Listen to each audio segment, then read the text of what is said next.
Hai semuanya, gimana kabar kalian? Semoga selalu dalam keadaan baik. Jadi welcome back teman-teman di Andri Kristen Channel dan ini adalah segmen analisa pagi, segmen di mana kita akan mengulas untuk update news dan juga pergerakan dari market, khususnya market Bitcoin. Teman-teman, hari ini kita berada di tanggal 29 Maret 2024. Menjelang penutupan bulan ya, untuk bulan Maret ini dan tentunya kita akan dapat nanti closing time frame monthly, teman-teman. Dan oke, kita akan mulai pembahasannya dulu dari kalender ekonomi. Di perdagangan kemarin, tanggal 28, kita dapat beberapa rilis data terkait dengan GDP dari Inggris, teman-teman, yang mana ini GDP-nya masih minus ya, negatif. Kemudian juga dari Amerika Serikat, kita dapat data soal GDP, di mana GDP Amerika Serikat ini mengalami penurunan dari 4,9% turun menjadi 3,4%. Dan ini masih di atas daripada ekspektasi market atau forecast-nya.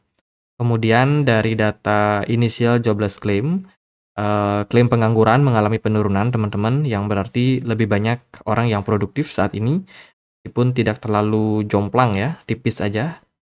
Kemudian juga ada data soal pending home sales, penjualan rumah tertunda yang juga mengalami tren yang cenderung positif teman-teman.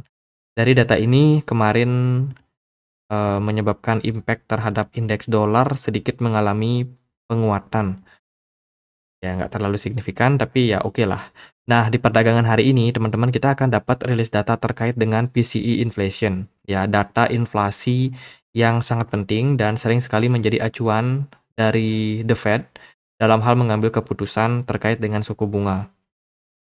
Kita akan dapat data ini jam setengah 8 malam waktu Indonesia Barat, teman-teman. Jadi data PCE and core PCE bisa menjadi salah satu data yang penting untuk kita dapatkan. Kemudian dilanjutkan jam setengah 11 malam akan ada Chairman Jerome Powell yang speech. Kita nggak akan tahu pidato apa yang akan disampaikan, teman-teman. Tapi siap-siap aja dengan volatilitas dari market ya. Jadi dua event ini atau dua berita ini akan menjadi narasi penting di hari Jumat ini. So tetap berhati-hati, teman-teman. Oke, kita akan mulai pembahasannya langsung ke market kripto, teman-teman. Dimulai dari Prisma Finance, salah satu layanan penyedia liquidity untuk Ethereum ya. Ini kemarin mengalami exploit. Kabarnya sih ada sekitar 10 juta US dollar ya yang melayang, teman-teman, karena kasus tersebut. Jadi kami menyadari ada kemungkinan Prisma kena eksploitasi. Kontributor teknik inti menghentikan sementara protokol dan melakukan penyelidikan. Jadi di shutdown sementara untuk Prisma Finance-nya sama sama kontributor, teman-teman. Jadi ini kabar yang kurang begitu bagus ya untuk salah satu penyedia layanan DEX. Kemudian berita datang dari Indonesia. OJK akan ambil alih regulasi untuk market kripto per 2025. Teman-teman, ini berita terbaru di mana Otoritas Jasa Keuangan menegaskan lembaga jasa keuangan yang memiliki produk dan layanan baru harus memasukkan pada regulatory sandbox atau ruang uji coba dan juga pengembangan inovasi. Aturan ini termasuk produk untuk aset kripto yang baru. Jadi siap-siap ini bakalan bisa menjadi salah satu hal yang penting untuk kita perhatikan khususnya di tahun 2025. Untuk mekanisme lebih jelasnya ya kita tunggu aja kabar terbaru, teman-teman. Tapi yang pasti regulasi kripto di Indonesia bakalan sangat ketat khususnya untuk kripto exchange lokal yang akan melisting token-token baru itu akan diaudit dulu sama OJK apakah koin tersebut layak atau tidak. Jadi bakalan koin-koin yang baru listing itu bakalan agak susah teman-teman buat masuk. Kemudian berita bagus datang dari 21 Share. Ini salah satu manajer investasi ya. Dikabarkan baru aja meluncurkan 21 Share Toncoin Staking ETP. Waduh, Toncoin dapat narasi bagus ya. Toncoin ini tokennya Telegram, teman-teman. Jadi baru aja salah satu manajer investasi 21 Share itu menyediakan layanan staking untuk Toncoin yang mereka kasih nama 21 Shares Toncoin Staking ETP. Jadi ya ini mungkin memberikan impact yang bagus teman-teman di mana sekarang orang-orang sudah bisa mendapatkan atau melakukan staking di produk dari 21 Shares sendiri. Oke, itu buat Toncoin. Kemudian berita yang lain ini datang dari Bloomberg. US and UK saat ini sedang memantau teman-teman adanya pengiriman dana sebanyak 20 miliar US dollar yang ditransfer ke crypto exchange di Rusia. Nah, ini beritanya teman-teman di mana regulator dari Amerika dan Inggris ini sama-sama memantau transaksi yang terjadi. Jadi seketat itu ya transaksi kripto saat ini teman-teman, di mana transfer-mentransfer dengan jumlah besar itu tidak bisa dilakukan dengan gampang teman-teman. Bisa dibilang regulator sangat-sangat jeli dalam hal melihat aktivitas perpindahan uang seperti ini. Melaporkan laporan Bloomberg, kecurigaan berkisar pada Garantex yang berbasis di Moskow dan pengguna stablecoin Tether. Volume transaksi yang cukup besar yang dimiliki oleh Garantex.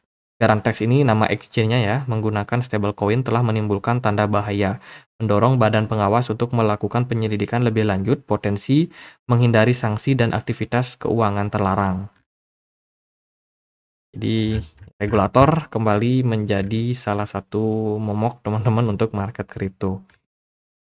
Kemudian berita terbaru datang dari SBF, Sam Bankman-Fried, ya, ini adalah founder dari FTX, exchange yang udah collab tersebut, akhirnya menerima hukuman sebanyak 25 tahun penjara, teman-teman. Plus juga masih ada denda yang harus dibayar. Jadi saat ini SBF akan ditahan ya oleh pemerintah Amerika Serikat terkait dengan kasus konspirasi pencucian uang dan juga kejahatan yang dia lakukan teman-teman, yang menyebabkan FTX sampai kolaps. Ini ditahan sudah.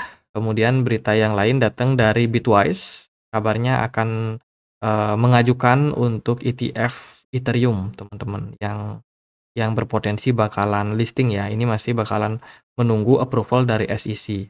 SEC menyetujui sarana investasi yang terkait dengan kontrak berjangka Ethereum pada bulan Oktober, tetapi belum mencapai keputusan tentang dana yang diperdagangkan di bursa ETH di bursa Amerika Serikat. Jadi masih dalam proses mendapatkan keputusan atau pengesahan teman-teman. Itu dari Ethereum. Kemudian berita yang lain datang dari Ethereum juga. Ini Ethereum validator sudah mencapai jumlah 1 juta validator. Community mengatakan bahwa ini terlalu banyak. Tapi menurut saya sih enggak ya. Yang namanya Ethereum dia kan decentralized, teman. Decentralized, dan harusnya memang validator dari Ethereum itu jumlahnya banyak. Sehingga yang namanya transaksi-transaksi itu bisa dibilang bakalan menjadi salah satu hal yang krusial.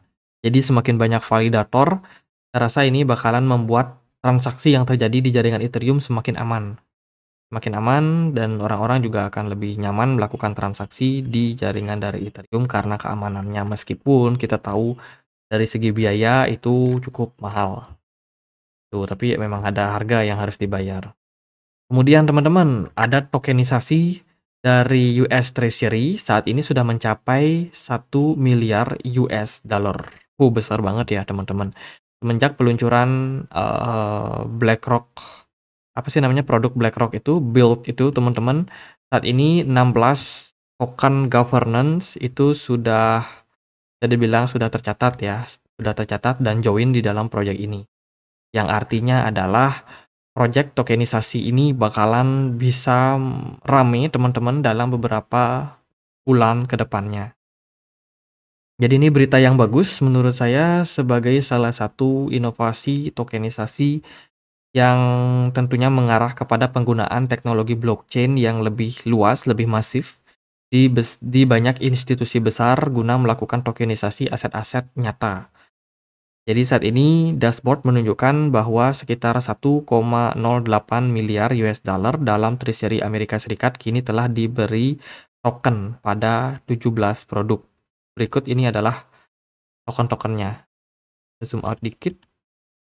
Ya, ini dari beberapa blockchain kayak Polygon dan juga Stellar. Itu ada Franklin Templeton yang mendukung teman-teman. Kemudian dari securities ada Ethereum ya, blockchain Ethereum. Lalu ada Ondo Finance, ini running di Ethereum, Polygon, Solana, terus ada lain Mountain Protocol, dan lain sebagainya teman-teman. Ada sekitar 17 produk ya yang sudah ditokenisasi. Wah, ini kira-kira ke depannya aset apa nih yang bisa ditokenisasi? Oke, itu dari beberapa news yang ada pada market. Lalu gimana nih pergerakan dari market Bitcoin?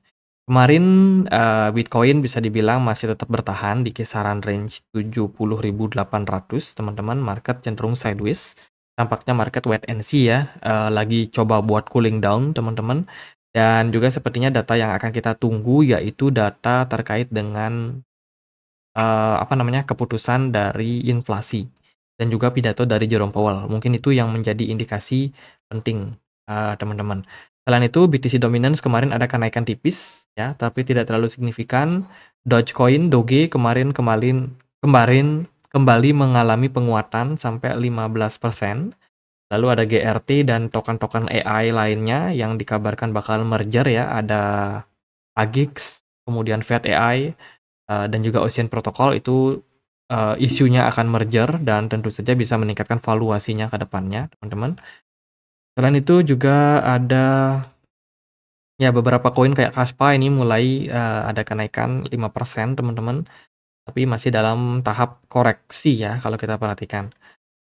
Dari Bitcoin sendiri bagi saya sih pergerakannya masih cenderung bagus, masih cenderung stabil teman-teman, tapi kenaikan yang terjadi pada Bitcoin tidak terlalu signifikan. Dari volume perdagangan sebenarnya bagus, kemudian dari smart money juga masih cenderung oke. Kita masih, menunggu kemana arah pergerakan dari Bitcoin ke depannya. Sementara sih stabil dan sideways teman-teman, belum ada pergerakan yang terlalu signifikan. Namun teman-teman bisa untuk, consider bahwa pergerakan Bitcoin saat ini dia ada di range sideways-nya di dalam sebuah channel. Ini ya kurang lebih channelnya teman-teman. Jadi kita harus, waspada dengan naik turunnya pergerakan Bitcoin di area-area ini. Area level resistance yang bisa diperhatikan adalah 73,4 ribu teman-teman. Kemudian ada juga level support ada di kisaran level 59,9 ribu. Jadi di range tersebut kemungkinan pergerakan Bitcoin masih bakalan sideways tektokan saja. Kalau dari time frame monthly yang kita juga akan dapat closing nantinya, Bitcoin sih so far positif-positif aja. Jadi sangat-sangat bagus pergerakan Bitcoin di bulan ini, masih kita tunggu seperti apa closing ke depannya ya, tapi so far di bulan Maret ini peluang kita closing dengan candle yang cukup oke di all time high baru, ya masih akan terbilang, menjadi narasi positif bagi market secara teknikalnya. Dari smart money pun di time frame monthly juga bagus teman-teman. Dan dari RSI menunjukkan kita lagi berada dalam level, overbought ya, overbought di time frame monthly-nya. Sementara kalau dari time frame weekly, pergerakan Bitcoin juga masih cenderung strong. Pembalikan arah belum muncul teman-teman, candle pembalikan arahnya belum terlalu muncul, setelah di minggu kemarin kita closing bagus di time frame weekly. Dan buat Bitcoin ya gitu aja paling, karena pergerakannya masih cenderung agak lesu sementara meskipun sangat strong teman-teman. Jadi kita nantikan aja kalau Bitcoin-nya naik, perhatikan level resistance kisaran 73.000 ya. Kalau dia turun maka teman-teman bisa awasi dia di level $60.000 teman. Jadi gitu aja buat update kali ini, semoga videonya bisa bermanfaat. Bila mana ada pertanyaan lain, ada koin lain buat dibahas, bisa banget tulis di kolom komentar channel YouTube ini. Kita juga ada komunitas diskusi di Telegram tempat aku untuk update berita-berita terbaru tentang market kripto. Bagi teman-teman yang mau join, linknya ada di kolom deskripsi. Itu aja akhir kata saya Andre, makasih.